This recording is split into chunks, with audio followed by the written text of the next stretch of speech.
The dog gets your seat. Sit in the den. My dad, John, snapped. After I drove 8 hours for a family reunion I paid for, then watch me cancel every dollar you leech, I replied while dropping a folder that finally exposed the truth. I instantly sensed something was off, as soon as I stepped inside. After driving for 8 hours, making 2 fuel stops, and eating a soggy burger, I finally reached my parents' place for what was meant to be a family get-together. My back was sore, my eyes burned, and my phone had died back around exit 92. Still, I forced a grin. I was putting in the effort. That had always been my role. I kept trying. The house was full of noise. My nieces were tearing open gift wrap early. My brother-in-law Mark was holding 2 iced teas. My parents sat quietly on the couch, watching like kings and queens. Then I noticed it. My chair at the dining table was missing. Instead, there was a fluffy pink pet bed. Inside it, wrapped in an expensive sweater that probably cost more than my trip, was Lena's. Tiny dog Rex. There wasn't even a single extra chair anywhere. "Oh, you made it," Lena said with her usual fake cheerful voice. She didn't stand up. "We figured you wouldn't show." My stomach sank. "I texted you an hour ago," I said. "Oh, that my phone shut off," she replied, tapping the screen like that explained everything. "Anyway, Rexis gets nervous without her usual spot. Hope's all right." I looked at the dog.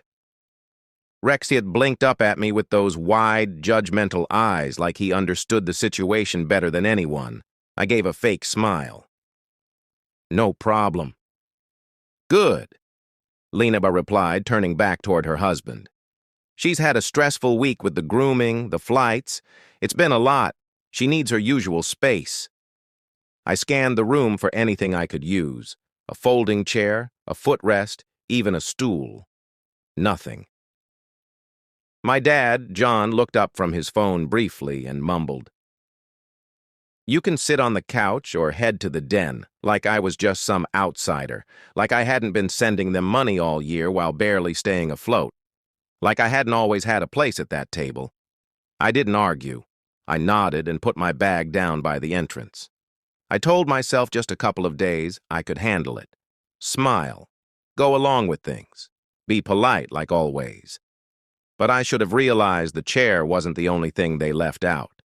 During the next 2 days, they didn't bother hiding who mattered most. Lena was the favorite, the star, the one every story centered around. Her dog had its own stocking hanging on the fireplace. Mine missing. When I brought it up, my mom Marie said, "Oh, I didn't think you were coming this year." Even though I had confirmed 3 separate times, I let it slide until the final night. That's when I saw a message pop up on my phone. $2,500 gone. My chest tightened. I opened my banking app. It wasn't a mistake. A transfer had gone out through Zelle to someone I didn't know. The note on it said, "Reunion dinner text." I glanced across the room. Lena was relaxing by the fireplace, sipping pomegranate juice. Her husband, Mark, sat comfortably nearby. She caught my eye and smirked. "Oh," she said, tilting her head. "Dinner wasn't free, you know." My jaw locked. "Excuse me? You have that new job, right? We thought you wouldn't mind paying for the food, drinks, and caterers. That's what family does, right?" She laughed. That's when I grabbed my bag, and what I did next left them frozen in shock. I should have expected it. But when you grow up in a house where love is earned and loyalty is treated like a transaction, you learn to stay quiet and follow orders. And I did over and over. When Lena's our first marriage fell apart and her husband Marka walked away, leaving her broke and stuck with a dog who couldn't eat gluten. Who do you think she turned to? Me. "Just until I'm steady again," she cried over the phone. "You're the only person who actually cares." Back then, I believed her. I paid her rent for 2 months, took care of her vet bills, and even helped her land a job at a high-end pet store.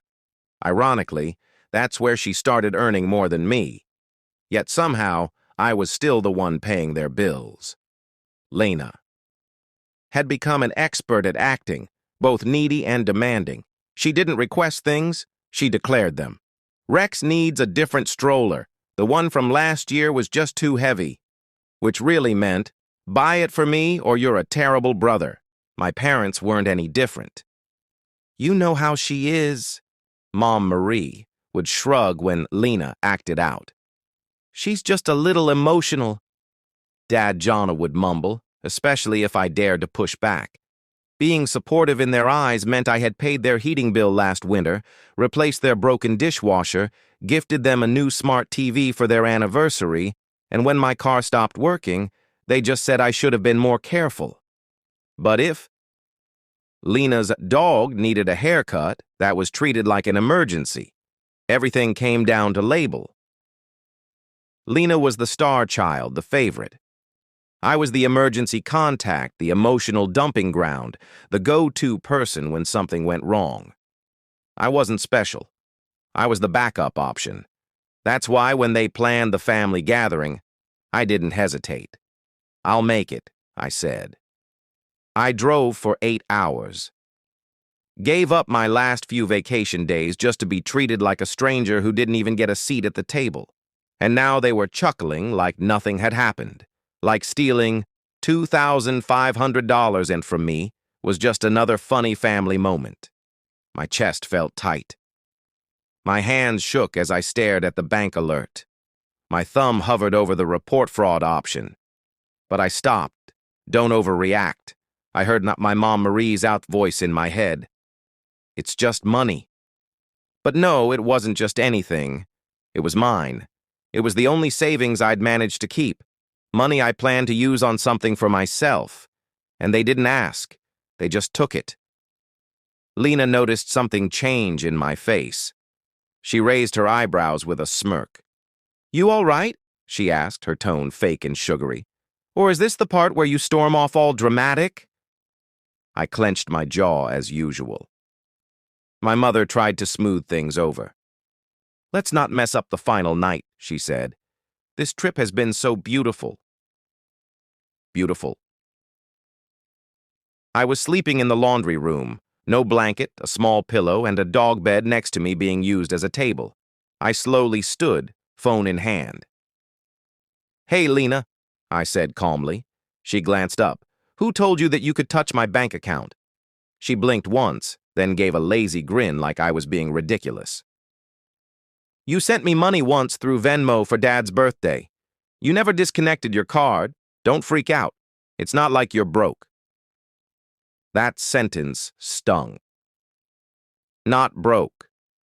Just useful enough to pay their bills. And that was the moment everything clicked.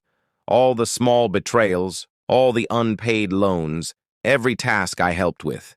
Every time I answered a call that began with, I hate to ask, but I wasn't a sibling to them. I was a resource. And worst of all, I had let it happen. I need some fresh air, I whispered, reaching for my jacket. But just before stepping out, I noticed something that made me stop. Lena was scrolling through her phone with a smug look. She turned her screen to Mark. Look at this, she giggled. He's still single. Maybe if he didn't act so serious all the time? Then she laughed. Oh, wait, you didn't hear. Some girl at work turned him down. Pretty sad, huh? Mark chuckled. My dad, John, gave a small laugh.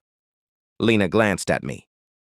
Oops, was that not supposed to be shared? And that was it. That second. That was when I understood. I wasn't just the emotional carrier. I was the punchline. I stepped back into the living room, cleared my throat. Well, I said, since everyone's enjoying jokes, let me share one too. They all looked over. The room went still. A guy drives 8 hours to visit his relative, I began, voice steady.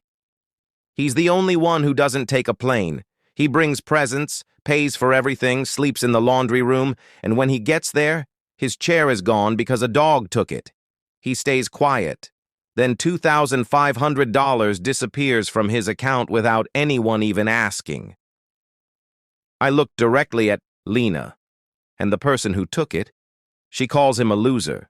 No one said a word. No one laughed. I gave a small nod.